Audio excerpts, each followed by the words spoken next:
Que el Señor esté con ustedes.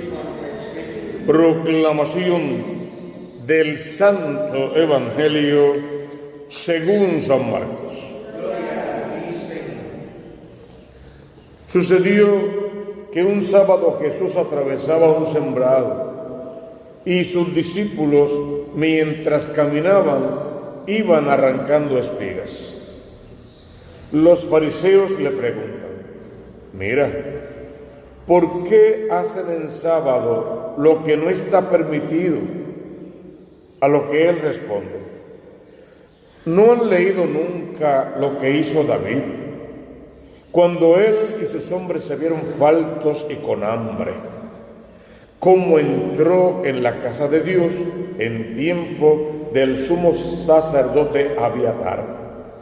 Comió de los panes de la proposición, que solo estaba permitido comer a los sacerdotes, y se los dio también a quienes estaban con él.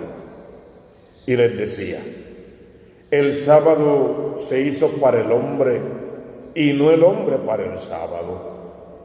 Así que el Hijo del Hombre es también Señor del sábado. Hermanos, lo proclamado, palabra del Señor. Nos sentamos todos un momentito. Es la Eucaristía del martes, ya en la segunda semana del tiempo ordinario, hoy en la fiesta de Santa Inés. Ya pedimos al Señor que coloque en nuestro corazón los mismos sentimientos que había en el corazón de esa niña, una adolescente que demostró la capacidad de su fe, el alcance de su amor por Dios, la virginidad, la purificación y el no a tiempo. Vamos a pedir a Dios entonces que nosotros también podamos resistir cualquier persecución, cualquier tentación y cualquier acechanza del enemigo. Vamos a ver esta primera lectura de hoy, que fue tomada de la carta a los Hebreos, todavía leyendo en el capítulo 6 la carta sacerdotal. Viene a garantizar desde el primer párrafo que Dios no renuncia a ninguna de sus promesas, que Dios no olvida las obras buenas que hemos hecho. Y cuando decimos que no olvida nuestras buenas obras, es bueno apuntar que nuestros pecados sí los olvida. Si nos arrepentimos bien, los confesamos y enmendamos, nos prometemos a no volver a pecar. Dios no es injusto como para olvidarse de nuestro trabajo y del amor que le hemos demostrado sirviendo a los santos antes igual que ahora.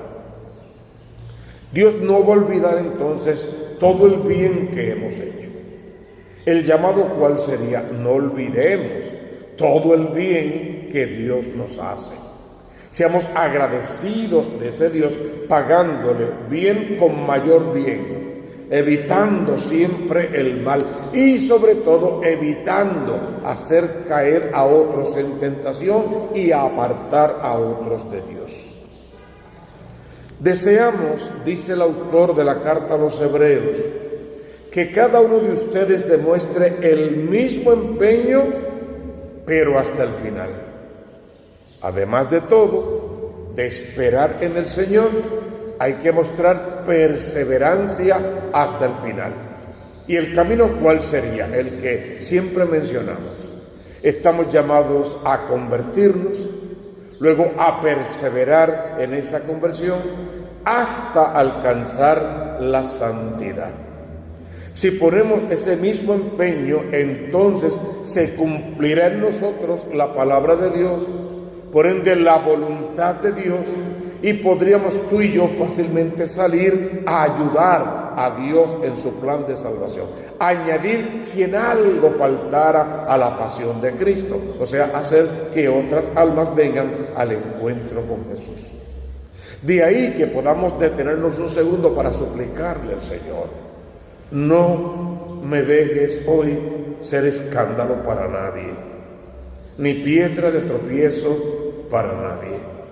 Que mis gustos y mis preferencias, mis miedos y mis complejos, mis inseguridades, mi soberbia, mi orgullo, mi vanidad, mi hipocresía, mi mentira, no se pongan por encima de tu amor, del que tú me profesas, del que yo estoy llamado a profesarte y del que los hermanos desde afuera tendrían que ver para que se cumpla aquello. Recuerdan, mira cómo se aman. Y viendo cómo nos amamos los verdaderos católicos, ellos quieren venir a participar de ese mismo amor, porque ese amor fraterno los invita a participar del gran amor de Dios.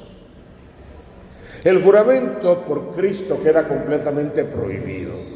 Que tú sí seas sí, que tú no seas no, y lo que pase de ahí no viene de Dios, es la enseñanza de Jesús.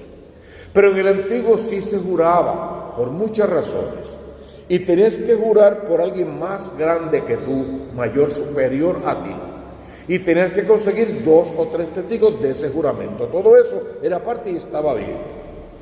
Y cuando intentamos explicar a Dios como las palabras humanas no nos alcanzan, lo hacemos a través del lenguaje humano, de las actitudes y acciones humanas.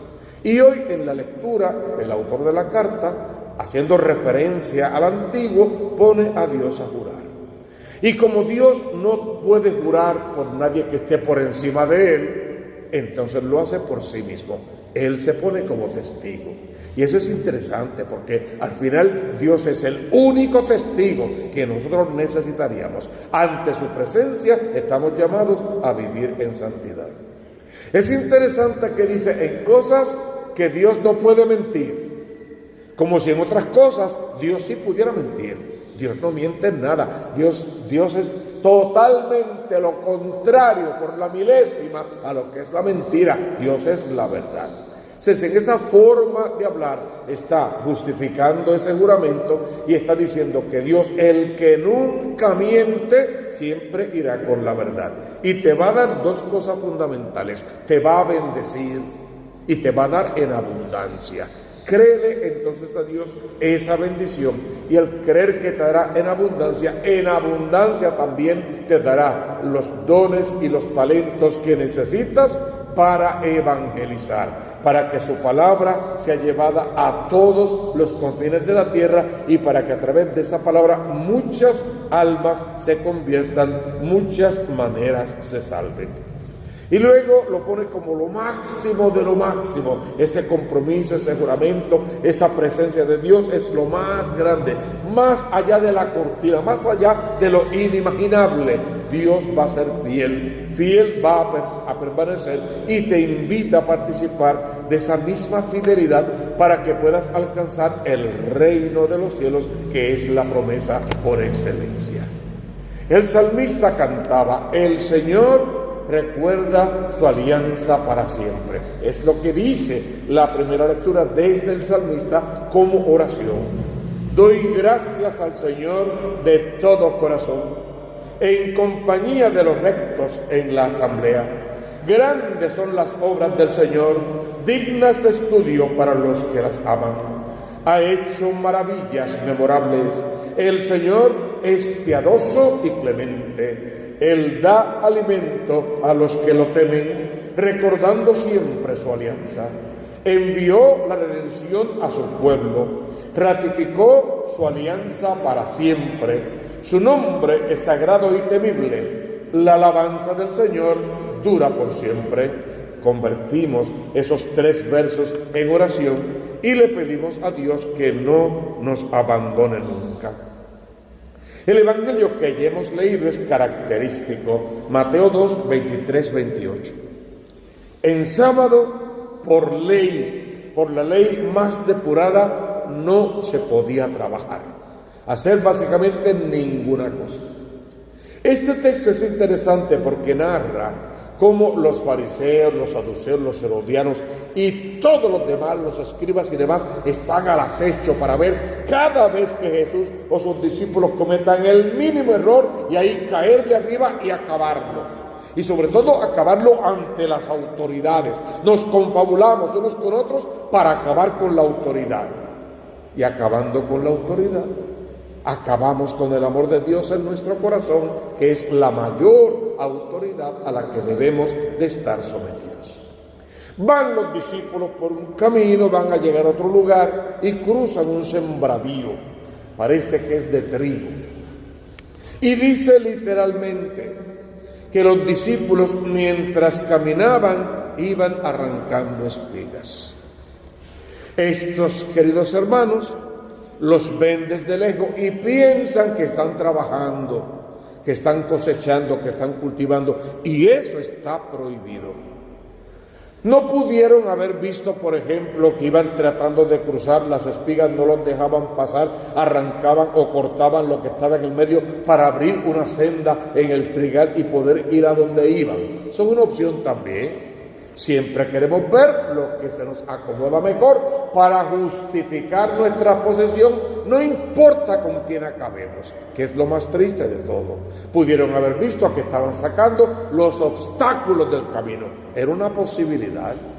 Pudieron haber visto que estaban en la obra de Dios, que llevaban muchos días trabajando, que tenían mucha hambre, que estaban pasando por donde había algo de comer y aprovecharon la coyuntura para alimentarse y seguir con más fuerzas el camino que llevaban y cumplir con la misión de Dios. Tampoco pudieron ver eso. Y podemos dar 20 alternativas más y ninguna la quisieron ver. Solo vieron lo que estaba frente a su nariz y a su conveniencia, que los discípulos de Jesús hacían en sábado lo que no se podía hacer. Por otra parte, estaban molestos ya porque igual en días pasados decíamos que lo que sí debían hacer, que era ayunar, eso entonces no lo estaban haciendo. Pues eran disidentes, eran desobedientes, eran terribles, eran todo lo peor de lo peor. Y empezaron a ver las cosas malas que tenían y no pudieron ver al Cristo de la gloria, que era justamente el que los estaba llevando por ese camino de purificación para poder fundar una iglesia, una santa, católica y apostólica y romana, y sobre todo la iglesia de Dios, la iglesia verdadera.